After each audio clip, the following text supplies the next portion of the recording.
Well, rather than declare ourselves atheists, I think we should simply advocate intellectual honesty and reason. And where this advocacy brings us into collision with religion, as it inevitably will, we should notice that the points of collision are always with specific beliefs and not with religion in general. There is no religion in general. And we should be quick, in fact, to point out the differences among religions, because these differences make all religions, for two reasons, these differences make all religions look contingent and therefore silly. We consider the unique features of Mormonism, which may play some role in the next presidential election. Mormonism, it seems to me, objectively, is just a little bit more idiotic than Christianity is. It has to be. It is Christianity plus some very stupid ideas.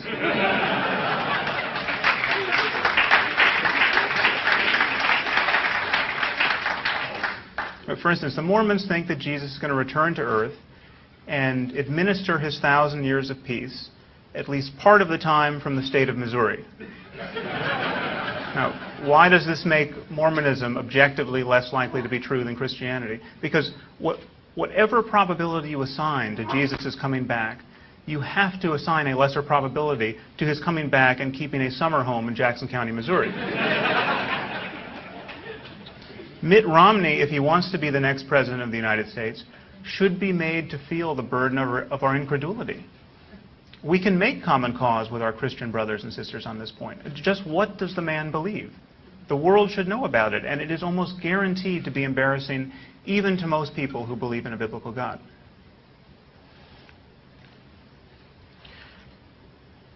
The second reason to be attentive to the differences among religions is that these differences are actually a matter of life and death.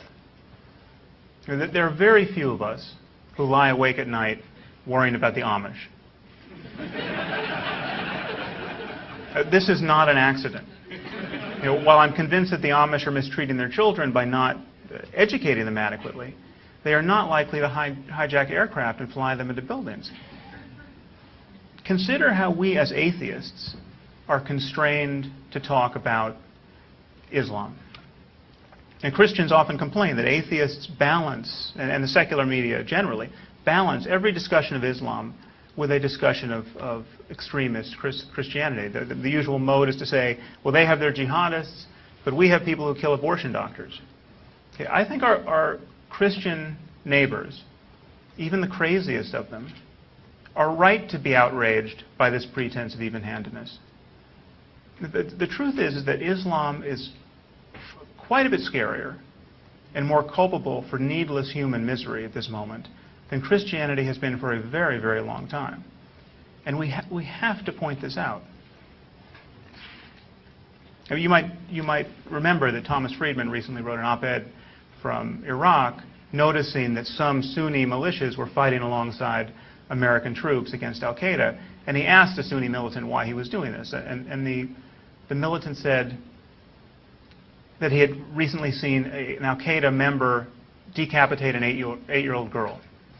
And this convinced him that the American Crusader forces were the lesser of two evils. Now, okay, great. So even Muslims, even Sunni militants, can discern the line between ordinary crazy Islam and the utterly crazy once it is drawn in the spilled blood of little girls. This is a basis for hope of sorts. Now, we have to be clear, unremittingly clear about what is on the other side of that line.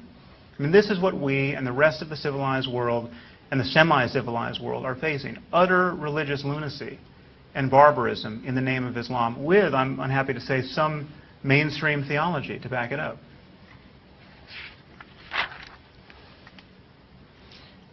To be even-handed, as we are constrained to be as atheists, when discussing the problem of Islam, is to misconstrue the problem.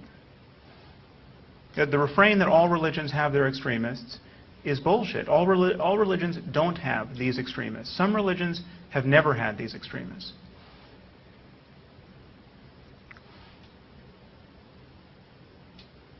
A recent poll in the UK showed that a third of young British Muslims say they want to live under Sharia law and think that anyone who leaves the faith should be put to death for apostasy. This is a third of British Muslims.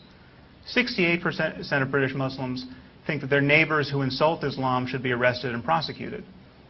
78% think that the Danish cartoonist should be brought to justice.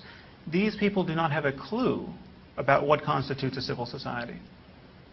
It seems to me that reports like this coming out of Muslim communities living in the West should concern us before anything else about religion concerns us. Atheism is too blunt an instrument to use at moments like this. It's as though we have a landscape of human bewilderment and human stupidity, and atheism causes us to fixate on one part of this landscape. It's got peaks and valleys and local attractors, and we fixate on one part, that related to a belief in God, and then it just flattens it. Because to be consistent as atheists, we must oppose or seem to oppose all faith claims equally. But this is a waste of precious time and energy. And it seems to me it squanders the trust of good people who would otherwise agree with us on specific issues. Now, I'm not at all suggesting that we leave people's core religious beliefs unscathed, or faith itself unscathed.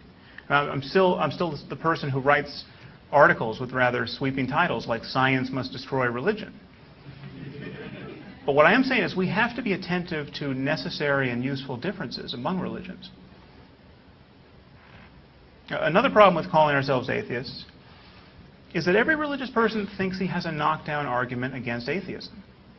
And we've all heard these arguments, and we are going to keep hearing them as long as we call ourselves atheists.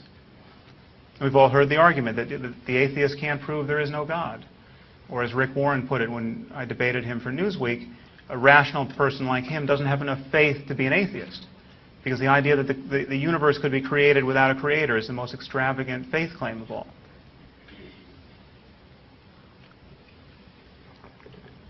Now, as Richard just pointed out, these arguments are travesties if they're used to defend any specific conception of God. And we all know what to do in this situation. We have Russell's teapot, we have the thousands of dead gods, and now we have a flying spaghetti monster, the non-existence of which can't be proven, and yet the existence of which, a belief in which, is acknowledged to be ridiculous by anyone.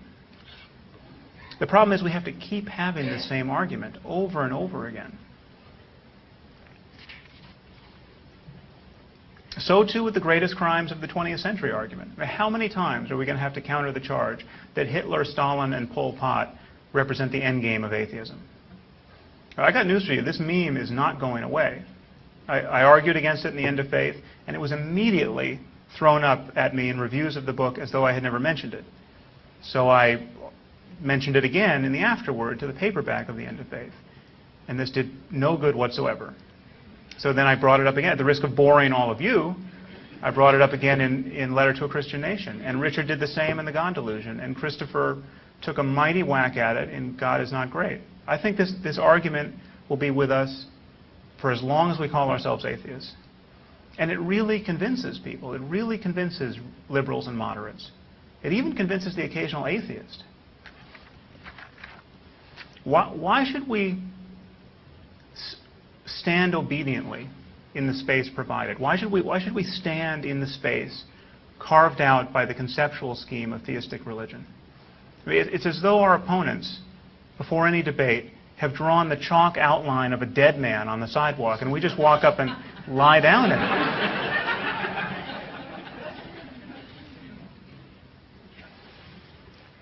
Instead of doing this, think about what would happen if we simply use words like reason and evidence.